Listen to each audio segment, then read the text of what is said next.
Walimu 7 wa shule ya msingi Itumbe DOK wamefikishwa katika mahakama ya Ogembo kwa kudhulumu wanafunzi baada ya video kusambaa kwa walimu walishangilia wanafunzi hao wakiigiza ngono.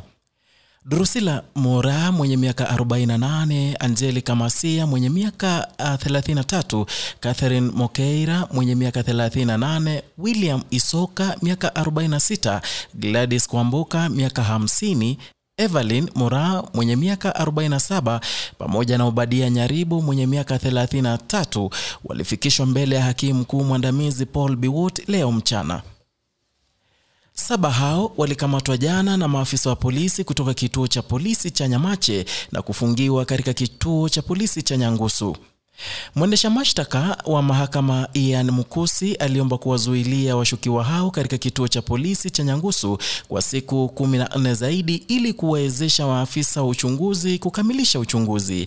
Alisema ndani ya siku 14 afisa wa upelelezi ataweza kurekodi maelezo ya mashahidi ili kuepuka kuwachezea mashahidi.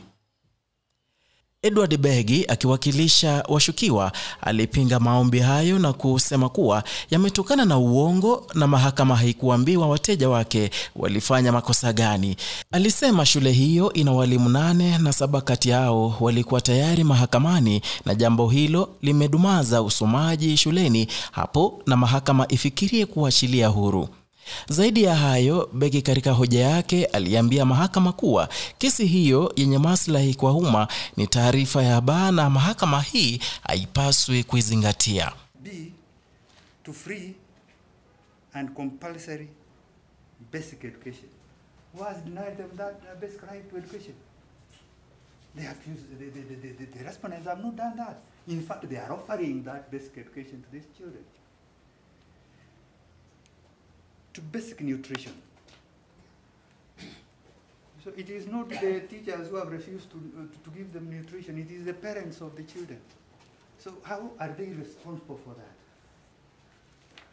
The only thing maybe they can talk about is D, to be protected from abuse. Vilevile alisema kuwa polisi wanatumia vibaya baadhi ya vifungu vya sheria kwa kuwa walimu hao ni watuhumiwa tu ambao hawapaswi kulaumiwa. Hakimu wa mahakama Biwott alisema kuwa atatoa uamuzi siku ya Ijumaa ikiwa walimu hao wataachiliwa kwa dhamana au la. The 7 accused persons who have before the court will be remanded in custody. You come for the ruling at 9 a.m. tomorrow. Edwin Mokaya, Agr Kisii.